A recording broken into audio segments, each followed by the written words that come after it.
Wherever you go, whatever you do, throw a little at it. Omax, Vest and Briefs. நெல்லை சட்டமன்ற தொகுதி அதிமுக வேட்பாளர் தச்சை கணேசராஜாவை ஆதரித்து தமிழக பாஜக தலைவர் நைனா நாகேந்திரன் பிரச்சாரம் மேற்கொண்டு வரும் நேரடி காட்சிகளை நாம் திரையில் பார்த்து வருகிறோம். மோசமான ஒரு சூழ்நிலை இன்றைக்கு நாடு போய் கொண்டிருக்கிறது. இதற்கு மேலாக மதிப்புக்குரிய கலைஞர் அவர்கள், அதன் பிறகு அவருடைய மகன் இன்றைக்கு முதலமைச்சர் ஸ்டாலின் அவர்கள், துணை முதலமைச்சராக இருக்கக்கூடிய உதயநிதி ஸ்டாலின் அவர்களை முதலமைச்சராக்க வேண்டும் என்பதற்காகத்தான் தொடர்ந்து இன்றைக்கு 30 கோடி ரூபாய் ஒரு தொகுதிக்கு திமுகவினர் ஒதுக்கி இருக்கிறார்கள். அனைத்து இந்திய அண்ணா திராவிட முன்னேற்ற கழகம் எப்பொழுதும் போல அது ஏழைகளினுடைய கட்சி, எம்ஜிஆருடைய கட்சி. இந்த கட்சி தான் ஜெயிக்குமே தவிர பணபலமும் அதிகார பலமும் ஒருபோதும் ஜெயிக்காது என்பதை இந்த நேரத்தில் நான் தெரிவித்துக் கொள்ள கடமைப்பட்டிருக்கேன். அதே நேரத்தில் இந்த தொகுதியில், நமது தொகுதியில் திமுக வேட்பாளராக போட்டியிடுகிற நமது சுப்பிரமணியன் தம்பி அவர்கள் நிறைய பேசியிருக்கிறார். நயினார் நாகேந்திரன் இந்த தொகுதிக்கு ஒன்றும் செய்யவில்லை, அதனால்தான் சாத்தூருக்கு போயிருக்கிறார் என்று சொல்லியிருக்கிறார். இதே சாட்சி இந்த பள்ளிக்கூடம் ஓட்டுப்படையாக இருந்தது. இன்னைக்கு இவ்வளவு காங்கிரீட் கட்டடமாக இருக்கிறது நயினார் நாகேந்திரன். பக்கத்தில் இருக்கிற ராணியண்ணா மகளிர் கல்லூரி 10 முதுநிலை கல்வியை கற்றுக் கொடுத்தது இதே உங்கள் வீட்டு பிள்ளை இந்த நயினார் நாகேந்திரன். அது மட்டுமல்ல, பல கோடி ரூபாய்க்கு கட்டடங்கள் ராணியண்ணா கல்லூரி, கல்லணை மேல்நிலை பள்ளியில் கிட்டத்தட்ட 10 கோடி ரூபாய்க்கு மேல கட்டடங்கள். ஏன் மேலப்பாளையத்தில் பக்கத்து தொகுதியாக இருக்கக்கூடிய மேலப்பாளையத்தில் அன்னை ராஜரா மகளிர் கலைக்கல்லூரி கொண்டு வந்ததும் இந்த நயினார் நாகேந்திரன்.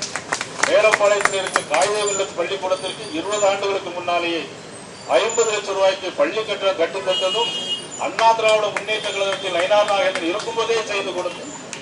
அது மட்டுமல்ல, மானூரிலே 30 படுக்கைகள் கொண்ட மருத்துவமனை, மானூரிலே பள்ளி கட்டடங்கள், கங்கை கொண்டானிலே பள்ளி கட்டடங்கள், செட்டிக்குறிச்சியிலே பள்ளி கட்டடங்கள், தலா 5 கோடி ரூபாய்க்கு பள்ளி கட்டடங்கள், பாலாமடையிலே பள்ளி கட்டடங்கள் 5 கோடி ரூபாய்க்கு மேல.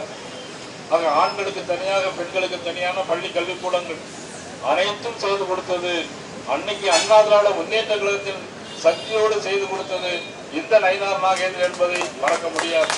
ஆனால் இன்னும் பட்டியலிட்டு போனால் சொல்லிக்கொண்டே போகலாம். தம்பி சுப்பிரமணியம் புதிதாக வந்திருக்கிறார், பணத்தோடு வந்திருக்கிறார், படைபலத்தோடு வந்திருக்கிறார். அண்ணா திராவிட முன்னேற்ற கழகத்தோட தொண்டர்களுக்கு முன்னால் பணபலமும் படைபலமும் ஒருபோது ஈடுபடாது. எம்ஜிஆருடைய கட்சி, அதே கூட்டணி தான் இன்னைக்கு பாரதிய ஜனதா கட்சி தலைமையேற்றிருக்கிறது. பாரத பிரதமர் நரேந்திர மோடி அவர்கள் இன்றைக்கு உலகம் இருக்கும் தலைவர்கள் எல்லாம் விஸ்வகுருவாக இன்னைக்கு ஏற்றுக்கொண்டிருக்கின்ற மாபெரும் தலைவர் நரேந்திர மோடி என்று சொன்னால் இதையாகாது. நமது நாடு பாதுகாப்பாக இருக்க வேண்டும், நமது நாடு செழிப்பாக இருக்க வேண்டும் என்று சொன்னால் அது பாரதிய ஜனதா கட்சி மத்தியிலே ஆள வேண்டும், அதிமுக தமிழ் மாநிலத்திலே ஆள வேண்டும், நம்முடைய அண்ணன் எடப்பாடி அவர்கள் முதலமைச்சராக இருக்க வேண்டும் என்பதுதான் இந்த தேர்தலுடைய முடிவாக இருக்கிறது. இன்னைக்கு தமிழ்நாடு முழுவதும் ஒரு அலை வீசுகிறது, திமுகவுக்கு எதிரான ஒரு அலை வீசுகிறது. அந்த அலைதான் இன்றைக்கு திமுகவை வீழ்த்த போகிறது என்பதை இந்த நேரத்திலே நாம் சொல்லியாக வேண்டும், உணர்ந்தாக வேண்டும். நேற்றைய தினம் சாத்தூரிலே நாங்கள் போகும்போது எல்லா கிராமத்திலிருந்தும் ஒட்டுமொத்தமாக வந்து ஆதரவு தருகிறார்கள். எல்லா சமுதாய மக்களும் என்ன சொல்றாங்க அப்படின்னா, அந்த ஆட்சி இருக்கக்கூடாது ஐயா, சட்டம் ஒழுங்கு சரியில்லையா, போலீஸ் ஸ்டேஷனுக்கு போக முடியலையா, போலீஸ் ஸ்டேஷன் போனா அடிச்சு கொண்டுறாங்க ஐயா, ஆனா போலீஸ்ல பெண்கள் பேசுனா அவமானமா பேசுறாங்க ஐயா, எங்க பார்த்தாலும் கஞ்சாவா போதையில் இருக்கிறாங்க ஐயா அப்படின்னு ரொம்ப வருத்தத்தும் வேதனையோடு இருக்கிறார். ஒரு குடும்பத்தின் ஆட்சிக்கு முடிவு கட்டக்கூடிய தேர்தலாக இந்த தேர்தல் வந்திருக்கிறது. அது மத்தியிலே பாரத நரேந்திர மோடி அவர்கள், தமிழகத்திலே நம்முடைய முதலமைச்சராக EPS அவர்கள் வர வேண்டும். அப்பொழுதுதான்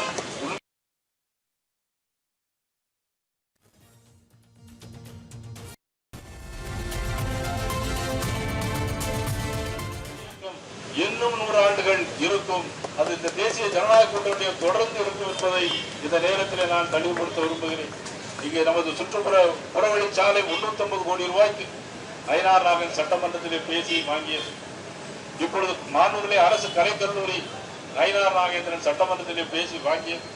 மேலப்பாளையத்திலே சப்ஸ்டேஷன், இங்க நயினார் குளத்திலே சப்ஸ்டேஷன், நயினார் குளம் குளத்துக்கரையாக இருந்ததை இன்னைக்கு இருவழிச்சாலையாக மாற்றி எல்லா பாலங்களும் போட்டது நயினார் நாகேந்திரன். உங்கள் வீட்டுக்குள்ளே உங்கள் தகுதியோடு இன்னைக்கு நான் பாரதிய ஜனதா கட்சியினுடைய மாநில தலைவராக வந்திருக்கிறேன் என்று சொன்னால் அதற்கு முழுக்க காரணம் திருநெல்வேலி தொகுதி வாக்காளர்கள் என்பதை நான் இந்த நேரத்தில் பதிவு செய்கிறேன். நீங்கள் இல்லை என்று சொன்னால் நான் வெற்றி பெற்றிருக்க மாட்டேன். நீங்கள் இல்லை என்று சொன்னால் அம்மா எனக்கு அமைச்சர் பதவி தந்திருக்க மாட்டார்கள். நீங்கள் இல்லை என்று சொன்னால் தொடர்ந்து 3 முறை தொகுதியில் நான் வெற்றி பெற்றிருக்க மாட்டேன். வெற்றி பெறும் போதெல்லாம் 30,000 40,000 ஓட்டு.